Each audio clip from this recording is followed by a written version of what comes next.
ఇవాళ రెసిపీ వచ్చేసి కీమా ఇగురు. దీనికి కీమా శుభ్రంగా కడుక్కోవాలండి. నేను కడిగి పెట్టుకున్నాను. దీంట్లో ఒక స్పూను సాల్ట్, ఒక స్పూన్ కారం,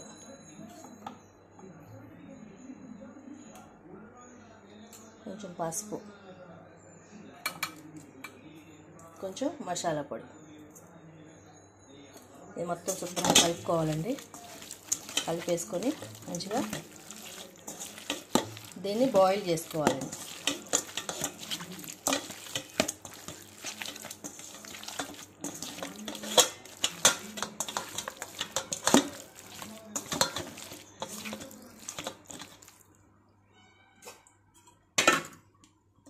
దీన్ని గిన్నెలో తీసేసుకోండి. ఇందులో వాటర్ పోసుకొని బాయిల్ చేసుకోండి.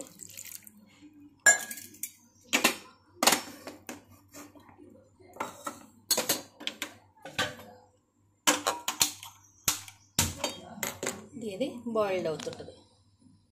కీమా ఇలా బాయిల్డ్ అయిపోయిందండి. ఇప్పుడు స్టవ్ మీద గిన్నె పెట్టుకొని ఆయిల్ పోసుకున్నాను. ఉల్లిపాయలు ప్లేస్ చేసుకోండి. 3 ఉల్లిపాయలు పోసానండి. 3 ఉల్లిపాయలు స్టవ్ మీద వేసేసి మంచిగా మగ్గనివ్వండి. కొత్తిమీర వేసేయండి. కొత్తిమీర ఉల్లిపాయ మంచిగా మగ్గనివ్వండి స్టవ్ మీద ఆయిల్లో.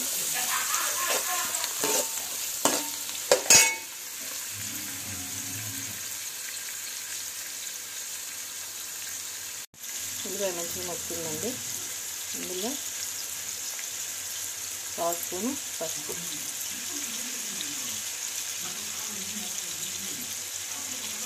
కొంచెం 1 స్పూను సాల్ట్,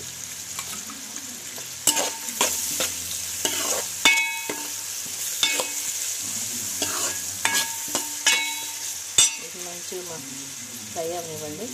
ఉల్లిపాయ ముక్కలు ఇట్లా మంచిగా మగ్గినాయండి. మగ్గినప్పుడు అల్లం వెల్లిపాయ పేస్ట్ వేసేసుకోండి.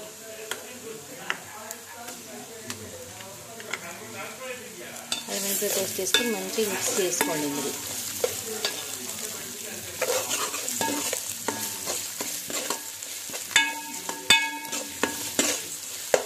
వేసుకున్న తర్వాత ఈ బాయిల్ చేసుకున్న కీమా ఇందులో వేసేసుకోండి.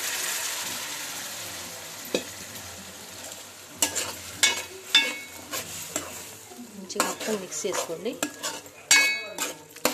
కొంచెం వాటర్ ఉంది కదండి ఇందులో కీమాలో, ఆ వాటర్ మొత్తం డ్రై అయిపోవాలండి.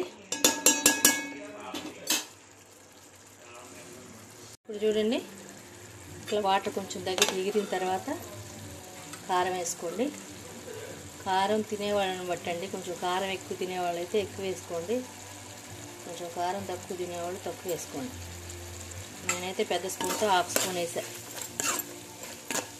ఫస్ట్ కీమాని బాయిల్ చేసుకున్నప్పుడు వేసాం కదండి ఉప్పు కారం, అందుకని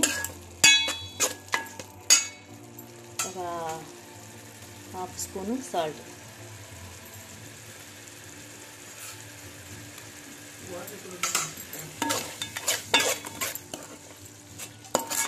వేసుకోనండి. మొత్తం మిక్స్ చేసుకొని ఫ్రై ఎగరనివ్వండి. చూడండి, ఇప్పుడు చక్కగా కీమా ఇట్లా ఉప్పు కారం అన్నీ వేసుకున్న తర్వాత ఇట్లా మంచి దగ్గరికి వచ్చేసాక వాటర్ అంతా ఎగిరిపోయిందండి. ఆయిల్ అట్లా పైకి తేలినప్పుడు మసాలా పొడి వేసుకోండి.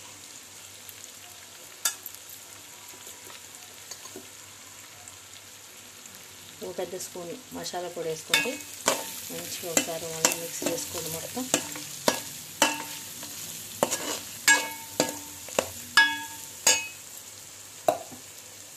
కొత్తిమీర వేసుకోండి.